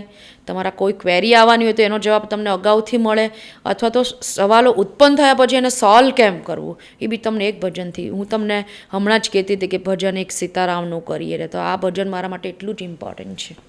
આ એક ધૂન છે, પણ એટલા અદ્ભુત શબ્દો, બહુ હળવા શબ્દો છે એના, પણ બહુ સરસ રીતે લખાયું છે. એટલે ડાયરો ગમવાનું આ મૂળ કારણ એ છે કે એના શબ્દો, એમાં જે ભાવ લખાયો છે, એ ચાહે સંતવાણી હોય, કીર્તનો હોય, એમાં જે ભાવ છે ને એ બીજે ક્યાંય નથી. મલ્ટિપલ આર્ટિસ્ટને મળ્યો છું, પૂછવાનું રહી જાય છે, આજે તમને પૂછી લઉં કે આટલું બધું યાદ કેવી રીતે રહે? આ જ બ્લેસિંગ્સ. મેં એવા વ્યક્તિઓને જોયા છે કે જે એમની ઉંમર ખૂબ નાની છે પણ એમને દુનિયાભરનું નોલેજ હોય. તો હું નથી માનતી કે વાંચીને કે જોઈને કે સાંભળીને આવે. અમુક કુદરતી વસ્તુઓ હોય છે જે કામ કરે છે. લોકો અમુક વસ્તુમાં બિલીવ નથી કરતા, પણ હું એક વસ્તુમાં બિલીવ કરું કે શબ્દ છે, દાખલા તરીકે શબ્દ છે એ બ્રહ્મ છે, તમે બોલો ને એ આખા બ્રહ્માંડમાં ઘૂમે છે. અને પછી જો નેગેટિવ બોલ્યા હોય તો મારા જેવો નેગેટિવ હોય તો એમાં ઉતરે, તમારા જેવો પોઝિટિવ હોય તો એમાં ઉતરે છે. આ પ્રોસેસને હું માનું છું. એટલે તમે પ્રોસેસ આજે થઈ રહી છે, કાં તો કોઈકને સાંભળીને યાદ રાખ્યું હશે અથવા તો વાંચીને યાદ રાખ્યું, વાંચીને અને કુદરતી યાદ રહે જ છે. કારણ કે આખી એક, જો દાખલા તરીકે કોઈ ભજન છે ને તો એક થીમ ઉપર આખું ક્રિએટ થયું છે. વચ્ચે એક વસ્તુ પૂછી લો, જે તમે વાંચીને કીધું, તો તમે સાયન્સના સવાલો બી આટલી સ્પીડથી યાદ રાખી લેતા જેટલા? હા, એક્યુરેટ એકદમ. જે ઇતિહાસની વાતો હતી ને, તમારી મેમ મને સ્કૂલ, આ હકીકત છે કે મને ક્લાસમાં આવીને એમ કહેતી કે ઉર્વશી હિસ્ટ્રીનું પેપર તે બહુ સરસ, ડીટ ટુ ડી હું લખતી. ઓકે. ડીટ ટુ ડી, કારણ કે મને ત્યારે હિસ્ટ્રી પહેલાંથી જ બહુ ગમે છે. નહીં ગમતી વાત શું? નહીં ગમતી વાત એક તો પર્સનલી જ કહું હું તમને, મારામાં કદાચ કાંઈ હોય તો મને શું, તો હું બહુ ગુસ્સો કરું, મને ન ગમે. મને કોઈ ખોટું બોલી જરાય ને તમે એમ કહી દો ને કે આજ મારાથી આ થઈ ગયું છે તો એ મને વધારે ગમે. પણ તમે એને છુપાવો, બની ઠનીને એમ કહો, દાખલા તરીકે મારી ત્યાં પ્રસંગ છે, તમે નથી આવી શક્યા, it is okay for me. પણ તમે એમ કહો યાર મારે આવું હતું પણ મારી ગાડીમાં પંચર પડી ગયું, તો એ મને નથી પસંદ. એટલે ટૂંકમાં ફેક વસ્તુ મને પસંદ નથી. તમે જેવા છો એ મારી સામે આવી જાઓ, હું એક્સેપ્ટ કરી લઈશ. ટ્રાન્સપરન્સી જોઈએ. ટ્રાન્સપરન્સી જોઈએ. ઓકે. યસ, આપણે વાત કરતા હતા તમને યાદ કેવી રીતે રહ્યા આટલા બધા ભજનો, એની તમે મને સમજણ આપતા હતા. એટલે આ જ કે એક ઘટનાઓથી પ્રેરાઈને આખું એક ભજન અથવા તો ગીતો કે લોકગીતો લખાયા છે. એટલે વન બાય વન યાદ રહે જ છે કે આના પછી આ જ આવશે, આના પછી આ જ આવશે, આના પછી આ જ આવશે. અને મેં કીધું એમ, તમારું કોઈ પણ કામમાં કોન્સન્ટ્રેશન હોય ને તો તમને યાદ રહી જાય. તમને ગમતી વ્યક્તિ, તમે નામ ભૂલો જ ક્યારેય? નેવર. તમને ભગવાનમાં રસ છે તો તમે ઘરમાંથી નીકળતા પહેલાં એમને પગે લાગવાનું ભૂલો, અથવા તો એમનું નામ સ્મરણ કરવાનું ભૂલો. એટલે આ ગમતી વસ્તુ છે એટલે એ ભૂલાય નહીં, મને નથી લાગતું કે ભૂલાય એમ. આ ફિલ્ડ કોમ્પિટિશનનું ફિલ્ડ છે, બહુ મોટું ફિલ્ડ છે. તો તમને ક્યારેય એનું એવું થાય કે આમાં કોઈક રિલેશન ઉપર અસર થાય કોમ્પિટિશનના કારણે? ના, મેં એવું ઇફેક્ટ આવવા જ નથી દીધી. એક થોટ મારા દિમાગમાં એ છે, બે વસ્તુ આના માટે કહીશ. પહેલી એ કે જો મને XYZ કોઈ પણ ફલાણા કલાકારનો એમ થાય છે કે મારે યાર આ લેવલે પહોંચવું છે ને એ તો અહીંયા છે, તો હું પહેલો ક્વેશ્ચન મારી જાતને એ પૂછું કે એ મહેનત કરે છે એટલી તું કરે છે બેટા? જો તારે ત્યાં સુધી પહોંચવું હોય ત્યારે એ લેવલે મહેનત કરવી જોઈએ. ટ્રુ. જો નથી કરતા તો આપણે નથી પહોંચવાના. સેકન્ડ થિંગ એ છે કે મારી સાથે પણ એવું થયું છે કે ખરેખર મારો રાઉન્ડ પહેલાં આવવો જોઈએ અને બીજા કોઈ લઈ લીધો હોય, ખરેખર મારો ફોટો પોસ્ટરમાં પહેલાં આવવો જોઈએ અને બીજા કોઈ લઈ લીધો હોય. આવું અનેક વસ્તુ થઈ છે કે એ પ્રોગ્રામમાં હું હોવી જોઈએ અને ફલાણાએ ઓછા પેમેન્ટમાં કરી દીધો અથવા તો લાગવક કે ઓળખાણથી કરી દીધો. પછી મને મારા જે હિતેશુ લોકો હતા, જે મારા શ્રોતાઓ હતા, એમાંથી મને બધા કહેતા કે તમે કેમ કાંઈ બોલતા નથી, આવું કરે છે તો, કે તમારું ફોટો પહેલો રિલીઝ થઈ ગયું હોય પોસ્ટર અને પછી મારો ફોટો બીજો. મેં તો યાર ફોટાથી કે રાઉન્ડથી શું ફેર પડે? હા, એક વાત જરૂર કહીશ કે સમયને આધીન જો રાઉન્ડ આવી જાય તો એનાથી માઇનોર ફરક તો, તમે 12 વાગે ગાઓ 4 વાગે ગાઓ એમાં ફરક તો હોય જ. ત્યારે ભરચક ઓડિયન્સનો અને થોડું ઓડિયન્સ જતું રહ્યું હોય ચડાઈને બેઠું હોય એ અને શરૂઆતના સમયમાં એક એનર્જીવાળો માહોલ હોય કોઈ પણ શોઝ હોય જો નંબર ઓફ સિંગર્સ ઉપર છે સ્ટેજ ઉપર તો શરૂઆતનામાં તો એ લોકો બહુ એનર્જી સાથે ચાહે ઉપર હોય કે નીચેવાળા એટલે નીચેવાળા કે શ્રોતા એ લોકો એક ગજબની ફિલિંગ લઈને આવ્યા હોય કે આજ તો આટલા બધા લોકો જ મજા આવશે એટલે એ ફરક જરૂર પડે છે પછી મને કોઈ ફરક નહોતો પડતો મારો રાઉન્ડ 4 વાગે આવે તોય શું મારો ફોટો પછી થાય તોય શું મારું સન્માન પછી થાય તોય શું અને ફલાણી જગ્યાએ કંઈ દુનિયામાં બધે ઉર્વશી ન હોય એક વસ્તુ ફિક્સ હતી કે મારે કોઈને યાર મન દુઃખ નથી કરવા મારા નજીકનો વ્યક્તિ છે તું એને નો ડાઉટ હું એને કહી દઉં કે યાર તારી આ વસ્તુ મને નથી ગમી પણ બહારના લોકોથી મને બહુ ફેર નથી પડતો મારે બધા સાથે પ્રેમથી રહેવું હતું એટલે મારા ભાઈએ મને બહુ સરસ જવાબ આપ્યો કે આપણે એક જ વસ્તુ વિચારવાની કે આપણને દુઃખ લાગે છે વધારે દુઃખ લાગે છે તો વર્ષના 5 પ્રોગ્રામો એ માણસ સાથે 10 હોય નહીં કરવાના બરાબર છે એ સોલ્યુશન છે પણ તને તો અહીંયા હટ નહીં થાય એટલે પછી મને તો હટ થતું જ નહોતું પણ આ એક ક્વેશ્ચન આવ્યો હતો તો હું મારા ભાઈ સાથે બધું જ ડિસ્કસ કરું કે આવો કોઈ ક્વેશ્ચન આવ્યો છે તો મારે એનો વાંધો ઉઠાવું કે નહીં કે હું ઓર્ગેનાઇઝર્સને કહું કે ભાઈ લિટરલી મારો ફોટો જ પહેલાં એક મારો રાઉન્ડ જ પહેલાં પણ મને બહુ ચીપ લાગતું હતું આ બધું કેવું કે આવું ન બોલવું જોઈએ યાર ફોટાથી કે રાઉન્ડ પહેલાંથી હું મહેનત એટલી ના કરું કે મારો ત્રીજો રાઉન્ડ હોય તો ઓલાને અફસોસ થાય કે યાર આને ત્રીજો દીધો એના કરતાં પહેલો આપવાનો હતો એટલે આ વસ્તુ મારામાં હતી અને એ મને પ્લસ પોઈન્ટ લાગે છે કે એના લીધે મારા સંબંધો અને હજી જે લોકો મારા સાથે આવું કર્યું છે બધા સાથે મારા બહુ સ્વીટ સંબંધો છે બહુ જ સ્વીટ સંબંધો છે એનો કંઈ ક્વેશ્ચન હોય ને પર્સનલ કે પ્રોફેશનલ તે બધા મને પૂછે અને હું તો એટલી સરસ રીતે જ એમને જવાબ આપું તમારે આ જ કરવું જોઈએ આ તો જાહેર જીવનની વાત થઈને તમે એ મને જણાવી હવે એક અંગત સવાલ રિસાઈ જાઓ તો નિખિલ મનાવે છે કેવી રીતે એ બહુ પ્રેમાળ વ્યક્તિ છે મનાવી લે છે હું મારું મૂડ એટલે તમે રિસાવ છો ખરા એનાથી ના નારાજગી હોય થોડીક કે આ વસ્તુ નથી કરવાની યાર એમ કેમ થઈ એટલે એમને ખબર પડી જાય છે મારું મોઢું જરા બી આમ તેમ હોય તો એટલે મને બેસાડીને એટલે આવું મને ગમે છે એ જે કરે છે એ બેસાડીને મને રિલેક્સ કરે છે એ માણસ કે તું બોલ નાખ તાર મનમાં શું છે આવું બહુ નથી હોતું એમ કે હવે હાંજ થતાં થઈ જશે ઠીક પણ નિખિલ મને બેસાડીને એમ પૂછે શું વાંધો છે શું થયું ક્યાં ભૂલ થઈ મારી ભૂલ એટલે આટલું કહી દે એટલે બધું જ જતું રહે છે કે ચલો આપણી પરવા તો કરે છે એમ સો તમે જે કહ્યું કે તમને બેસાડીને પૂછી લે અને તમે કહી દો રિલેશનશિપમાં અત્યારે એવું થઈ ગયું છે જે જેનઝી જનરેશન છે કે એ પોતાનામાં જ વ્યસ્ત હોય પોતાના મોબાઈલમાં પોતાની જાત સાથે કમ્યુનિકેશન ઓછું થતું જાય છે આને તમે કઈ રીતે જુઓ છો તમે કીધું બહુ સરસ વાત છે અને અત્યારે ઘર ઘર કી કહાની આવી છે એ લોકો પોતાના ફોનમાં બિઝી છે પોતાના ગ્રુપમાં બિઝી છે પણ ઘરે એનું પ્રિય પાત્ર છે કે માવતર છે એમની સાથે બેસવામાં એમને એટલો રસ નથી તો એમાં બંને પક્ષે કામ થવું જોઈએ એક તો ઘરનું વાતાવરણ એવું બનાવો અને પ્રિય પાત્ર પણ તમે એના દોસ્ત એવી રીતે બનો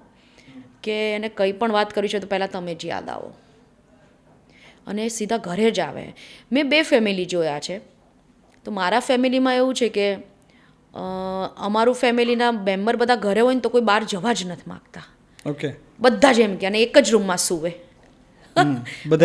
બધાની સાથે જ એવું છે કે રાતે અલગ નથી પડવું અને બીજું ટાઈપનું ફેમિલી એવું હોય કે એ લોકો ક્યારેય બેસતા જ નથી સાથે એટલે આ વસ્તુના લીધે છે ને લાગણી તો ઓછી થઈ જ જાય છે અને પરિવારમાં ડિસ્ટન્સ આવે છે એટલે બંને પક્ષે જો પતિ પત્ની છે તો પત્નીએ પણ સમજવું જોઈએ અને પતિએ પણ સમજવું જોઈએ કારણ કે આ સંબંધ એવો છે કે એમાં થોડું પણ પ્લસ માઇનસ નહીં ચાલે હું એક સ્ટેપ આગળ આવું તો નિખિલને 2 સ્ટેપ આવું જોઈએ એ 2 આવે તો મારે 3 આવવું પડે તો આ સંબંધ છેક સુધી પહોંચે હવે હું આર્ટિસ્ટ ઉર્વશી રાદડિયાની જગ્યાએ એક ફિમેલ તરીકે તમને સવાલ પૂછું તો એવું ના થાય ઘણી વખત એક ફિમેલ મનમાં રાખે કે યાર મારે નથી કેવું એને તો ખબર પડવી જ જોઈએ ને ના એવું નથી એ તો માગી ના શકીએ આપણે હા કહી જ દો કે મારી આજે ઈચ્છા થઈ છે બોસ અને એ પૂરી ગમે એટલા બિઝી હોય એ તરત પૂરી કરે સામે ઇશ્યુ એવો થતો હોય ને કે ફોર એક્ઝામ્પલ હું છું ઓલમોસ્ટ ઘણી બધી કલાકો કામમાં જતી હોય છે તો ઘણી બધી વસ્તુઓ મિસ થતી હોય છે તમે કહ્યું કે તમે 30 દિવસમાં 32 કાર્યક્રમો કર્યા છે, મેળવ્યું બહુ બધું, ચાહકનો પ્રેમ, બરચાક ઓડિયન્સ, બહુ બધી દાદ, વન્સ મોર કેટલી વાર મેળવ્યો છે, પૈસાનો વરસાદ મેળવ્યો છે, જી ગુમાવ્યું શું? મેં મારું પર્સનલ કાંઈ એન્જોય જ નથી કર્યું. દાખલા તરીકે હું સ્કૂલ ટાઈમમાં હતી મને ટૂરમાં જવાનો બહુ શોખ હતો, તો મેં ફી તો ભરી જ દીધી હોય, અને ઘણી વખત તો સ્કૂલ મને ફ્રીમાં લઈ જતી, તું આવીને તો પાછળ બધા છોકરાઓ આવે. તો મને આ બધો બહુ શોખ હતો, પિકનિકનો, ટૂર પર જવાનો, તમને ખબર 3-3 દિવસના પ્રવાસો હોય સ્કૂલમાંથી, આવો તો બહુ શોખ હતો. મેં એનાથી કાંઈ કર્યું. પ્લસ બીજું કે હું ફૂડી બહુ હતી, મને જાતભાતનું ખાવાનું તો ગળાના સાચવવાના હિસાબે હું કાંઈ ખાઈ નથી શકી.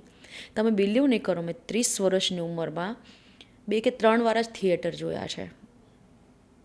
મેં મૂવી ક્યારેય નથી જોયું. ઇવન મેં પર્સનલ કાંઈ મારું એન્જોય, મારું એક જ કોન્સન્ટ્રેશન હતું કે મારા મને જે કમી પડી છે એ મારા ફેમિલીને ન પડવી જોઈએ, એમ મારા ભાઈને ખાસ ન પડવી જોઈએ, મને એ બહુ વાલો છે. એટલે હવે તો બધું એનું પોતાનું અલગ છે. મેં જેટલું હું કરી શકી એનાથી 10 ગણું એણે એના માટે કર્યું છે, અમારા ફેમિલી માટે કર્યું છે, પણ એક સમયની વાત હતી એમ. એટલે મારું પર્સનલ મેં કાંઈ એન્જોય જ નથી કર્યું. મારે કંઈક કરવું હોય તો મેં કાંઈ જ નથી કર્યું. મારે આજે અહીંયા જવું છે નહીં, મારે મારું કામ કરવાનું છે, એ મારા માટે પહેલાં છે. હું આજે ઘરે વધારે પૈસા બચાવીને કઈ રીતે લઈ જઈ શકું, મેં મારી સગવડ ક્યારેય નથી જોઈ.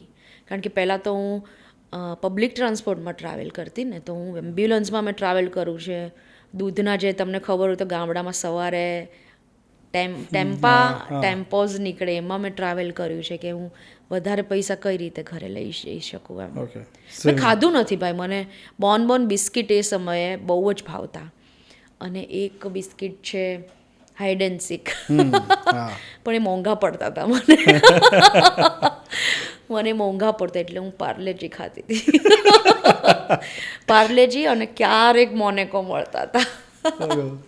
એટલે સેવિંગ ગુણ હતો. યસ, એટલે એવું હતું કે આપણે નહીં હોય તો ચાલશે, પણ ફેમિલીને કાંઈ કમી, અને ઈશ્વરે મને એનું જ ફળ આપ્યું છે, જે માનસિક શાંતિ હોવી જોઈએ. તમને એવું લાગે કે આ માણસ બહુ સફળ છે, એની પાસે ફેમ છે, પૈસો છે, પણ અંદર સંતોષ છે કે નહીં? તમને સંતોષ કેટલો? બહુ જ અતિશય. જીવનનો કે કામનો? જીવનનો, ઓબ્વિયસલી જીવનનો. કામનો સંતોષ તો નથી. એમ થાય કે હજી કરવું જોઈએ, હજી આ કરવું જોઈએ, હજી આ બાકી રહી ગયું છે, એવું કરું. પણ મેં એટલું જરૂર કહીશ કે મેં જેટલું કર્યું છે એટલું બહુ દિલથી કામ કર્યું છે. એમાં મેં ક્યારેય અદેખા, ઈર્ષા, આને ટાંગા ખેંચી લેવા, આનો હાથ ખેંચી લેવા, આને પછાડીને નહીં, કોઈની લીટી નાની કરવામાં મને રસ નથી. હું મારી લીટીને મોટી કઈ રીતે કરી શકું, એટલે એના માટે જે મહેનત કરવી પડે હું કરતી. જે ગુમાવ્યું છે એ ફરીથી મેળવવાનું મન થાય તો શું કરો? તો હું પાછું મ્યુઝિક માટે જે જનૂની હતી ઉર્વશી પહેલાંની, એ જનૂનથી કામ કરવા માગું છું. ઓકે, તમે જે વાત કરો છો ને બાળપણની, એ બિસ્કિટ્સ ને એ બધી વસ્તુઓ, કે એ ટેમ્પોમાં મુસાફરી, એ બધું મને યાદ આવતું જાય છે. એમ આખી ઘટના જ જુદી હતી. અત્યારના બાળકને કદાચ એ પ્રોબ્લેમ નથી નડતો, જરાય નથી. એને માગ્યા પહેલાં મા બાપ બધું આપી દેશે. મા બાપ, કારણ કે એટલો નબળો કોઈનો સમય જ કદાચ નથી, બધાને પોતાના ઘર પૂરતું સારું છે. અને એ એટલે અત્યારે થાય છે કેવું કે ત્યારની એટલે તમને વારે વારે મેં તમારે અત્યાર સુધીના પોડકાસ્ટમાં તમે ઘણી વખત મમ્મી વિશે બોલ્યા છો, ઘણી વખત ભાઈ વિશે બોલ્યા છો. અત્યારે મમ્મી એના મોબાઈલમાં હોય છે, બચ્ચું એની ગેમમાં બિઝી હોય છે, અને બાપ બિચારો ઇન્સ્ટોલમેન્ટ ભરવા માટે દોડાદોડી કરતા હોય. અને કરવું જ પડે એવું છે, સમય એવો છે. તો એ સમયે એનાથી જો નારાજ થાય, હમણાં આપણે નારાજગી પર વાત કરતા હતા, તો એ નારાજગીના સોલ્યુશન એઝ અ ફિમેલ તમે શું સજેસ્ટ કરો? એક જ વસ્તુ કહીશ, દરેક વાતનું આ દુનિયામાં સોલ્યુશન છે, પણ તમારે બંને લાવવું હોય તો. જ્યાં સંવાદ અટકી જાય છે ને, ત્યાર પછીથી વિવાદ જ થાય છે. એટલે 2 હાથ અને ત્રીજું માથું જોડીને દરેક યંગસ્ટર્સને કહું છું, કોઈ પણ સંબંધ હોય, સામે બેસાડીને પૂછી લો ને એકવાર. તમારે પછી પૂરું કરવું હોય કે આગળ વધવું હોય, સામે બેસાડીને એકવાર પૂછી લો કે મેં આવું સાંભળ્યું છે કે આવું કર્યું હતું, કે તમે આમ કીધું હતું, ફલાણું મને મગજમાં નથી બેસતું, તમે મને હજી સમજાવો ને તમારો જવાબ શું છે એમ. એટલે સંવાદ કરવો બહુ જરૂરી છે. લોકો નારાજ થઈને 2-2, 3-4 દિવસ નથી બોલતા, અથવા તો મિત્રોને એકબીજાને ફોન નથી કરતા, અથવા તો ઘરમાં સાસુ વહુ છે કે મા દીકરી છે તો મોઢું ચડાવીને ફર્યા, એ નહીં કરો પ્લીઝ. એનાથી બહુ બહુ બધું નુકસાન થાય છે. મને એ તમે મિત્રોની વાત કરી, તમારા મતે ફ્રેન્ડશિપ એટલે શું? અત્યારે તો મારા એક જ મિત્ર છે નિખિલ. બીજા ઘણા મિત્રો છે એવું નથી, પણ નજીકમાં નજીક એ છે. મિત્ર એટલે કે એવો વ્યક્તિ, એટલે મને એવું લાગે છે કે તમારું જ બીજું સ્વરૂપ એટલે મિત્ર, કે જેને તમે જેને આપણા તોફાન બધા ખબર હોય. તોફાન બધા ખબર હોય, સારું ખરાબ બધું ખબર હોય, અને તમારું કંઈક તમે કંઈક અલગ રસ્તે છો તમને ટોકવો જરૂર જોઈએ. કારણ કે સંગત એવી રંગત, એમાં હું 100% માનું છું. એવા કિસ્સાઓ જોયા છે. અને મેં એક વસ્તુ બહુ નોટિસ કરી છે કે મિત્રો એવા, મારા મિત્રો તમને કહું, મારા મિત્રો બધા 65-55 એવા વર્ષની ઉંમરના છે. એ બધા મારા મિત્રો છે. એટલે એના લીધે મને એક ફાયદો એ થાય છે કે એક સરસ મજાની વાત છે, એ પણ શેર કરું કે તમે અમુક લોકાલિટી કે અમુક મેન્ટાલિટી સાથે એવા લોકોની વચ્ચે રહેતા હોય ને તો તમે ત્યાં છો. તમારે હંમેશા એવા લોકો સાથે બેસવું જોઈએ કે જે તમારાથી 2-5 સ્ટેપ ઉપર છે. એટલે તમારો મિત્ર એવો જ બનાવો કે જે 2-5 સ્ટેપ ઉપર છે, જે તમને ગાઈડ કરી શકે એના અનુભવોના આધારે. તમને તમે ખોટા જતા હોય તો તમને સાચા રસ્તે, અથવા તો ઇન શોર્ટ એક જ વાત કહીશ કે તમને તમારી પ્રગતિ કેવી રીતે થઈ તમને સમજાવી શકવો જોઈએ, અથવા તો એના માટે કામ કરવો જોઈએ. અત્યારની જે જનરેશન છે સિંગિંગની, જે નવી જનરેશન આવી હોય, એ તમને સલાહ માટે ક્યારેય પૂછે તો તમે એને કયા એંગલથી આખી વસ્તુને જોતા હો? તમે એને એ રીત, કારણ કે અત્યારે કેવું થઈ ગયું છે, કોઈક સલાહ દે ને ગમતું નથી હોતું. રાઈટ, કોઈને નથી ગમતું. તમે કહેતી વખતે તમને એવું થાય કે આને આવું કહીશ તો પાછું આવું વિચારશે? જરાય નહીં. હું પહેલાં કીધું, અત્યારે પાછું કહું કે હું એક બ્લેસ્ડ વ્યક્તિ છું. મારા ફિલ્ડમાં બધા લોકોએ મને ખૂબ પ્રેમ આપ્યો છે. ચાહે વડીલોય, લક્ષ્મણ બાપુથી માંડીને કોઈ પણ હોય, સાધુ સંતો હોય, અમારા સિનિયર આર્ટિસ્ટ હોય, હું બધાની લાડકી છું. અને બધા મારી સાથે એ રીતે રહ્યા છે. અને અત્યારના જે યંગ જનરેશન, જે મને દીદી અથવા તો બેન કહીને સંબોધે, એમને નાના મોટું કંઈ પણ હોય, ઇવન એમને ડ્રેસિંગ્સની બાબત હોય ને તોય ઘણા પુરુષ કલાકારો એવા છે કે જે મને પૂછે, બેન મારે આજે આ શો છે, મારે કઈ રીતનું ડ્રેસિંગ્સ કરવું જોઈએ. એટલે એ રીતના મારા સંબંધો છે. અને હું નથી માનતી, હમણાં જની એક ઘટના, કોઈ કંઈક સરસ મજાનો છોકરો બહુ અદ્ભુત ગાય છે, તો એની નવરાત્રિનું બુકિંગ ચાલતું હતું, તો એને એક અલગ સિટીમાં લેવી હતી, અને એનો ક્રેઝ એક અલગ સિટીમાં મેં જોયો હતો. એટલે મેં એને ચોખ્ખું કહી દીધું કે મેં કીધું કે મારા પપ્પા આ જગ્યાએ મીટ કરવા ગયા છે અને ફાઇનલ જેવું છે. મેં તારો નિર્ણય ખોટો છે બોસ. એટલે હું સ્ટ્રેટ ફોરવર્ડ છું કે ભાઈ યાર, ગમે કે ના ગમે, પણ મને દિલમાં દુખે તમારા વિશે તો હું એકવાર તો કહી જ દઉં. ને કુદરતની આ કૃપા ગણો તો કૃપા, મેં કોઈને ક્યારે પણ કંઈ કીધું હોય સારું ખરાબ તો કોઈને ખોટું નથી લાગ્યું.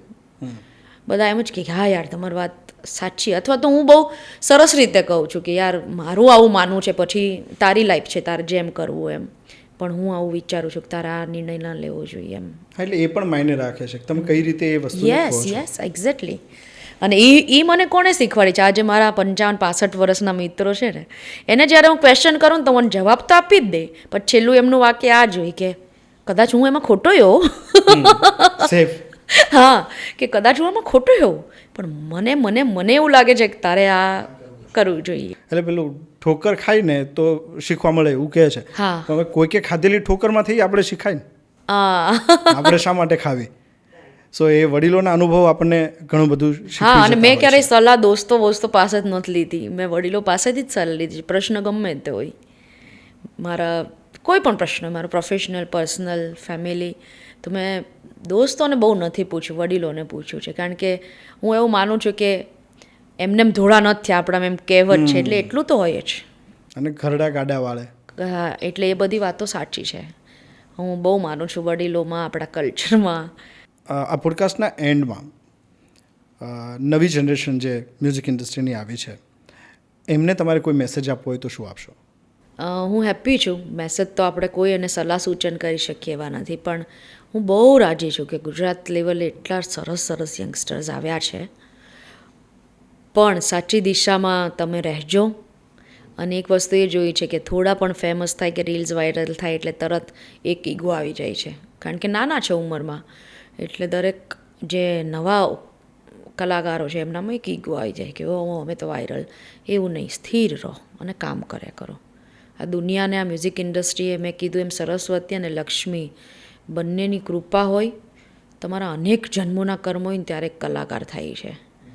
એટલે આને વેડપશો નહીં, બહુ પીસફુલી આની સાથે ચાલો, આનું સન્માન કરો અને એક અલગ લેવલ પર તમે કામ કરો યાર. ઈગોને અંદરથી ડિલીટ.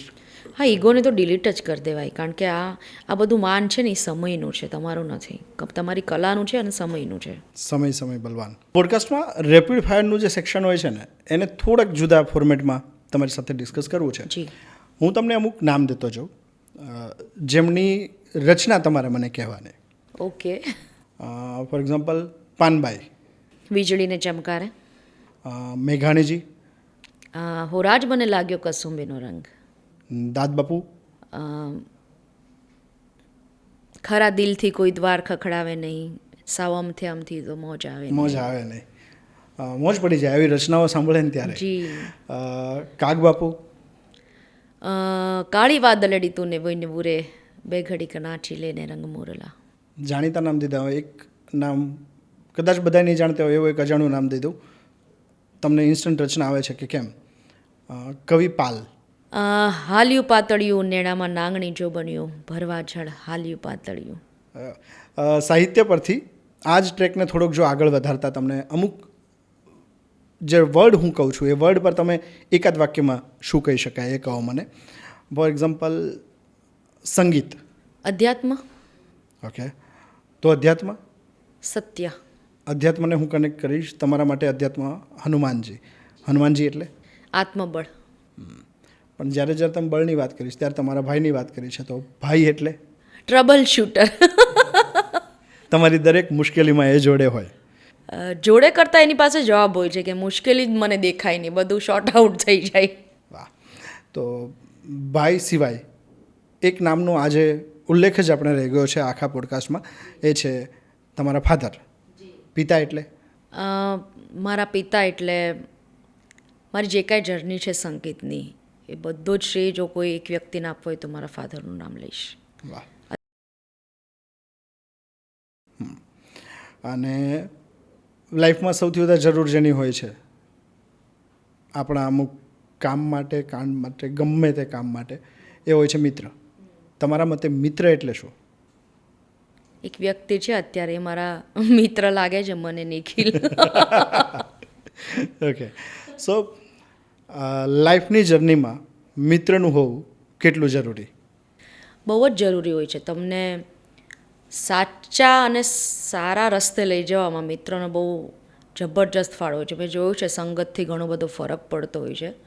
અને મેં એક જગ્યાએ કોઈને ખબર નહીં, મેં કોઈનું સાંભળ્યું છે કે ક્યાંય વાંચ્યું હતું કે જો તમે 10 જણા મિત્રો હેલ્ધી હો, મતલબ જાડા હો, તો તમે બધા મિત્રો જાડા જ હશો. જો તમારી પેટ અંદર હશે તો 10 મિત્રો અંદર ફિટ હશે. એટલે સંગ એવો રંગ અને સંગતની બહુ અસર પડતી હોય છે જીવનમાં. જેમ કે તમે કોઈ નેગેટિવ મેન્ટાલિટીવાળા માણસ સાથે રહો, તમે 10 દિવસમાં થોડાક એના જેવા તો થઈ જ જાઓ. એટલે મિત્ર ચૂઝ કરવામાં બહુ સચોટ રહેવું, બહુ જ સચોટ રહેવું. યુનિવર્સમાં આજે વાઇબ્સ છોડવાની વાત હોય છે, એમાં તમે બિલીવ કરો છો ખરા? યસ. કેવા વાઇબ્સ છોડો છો?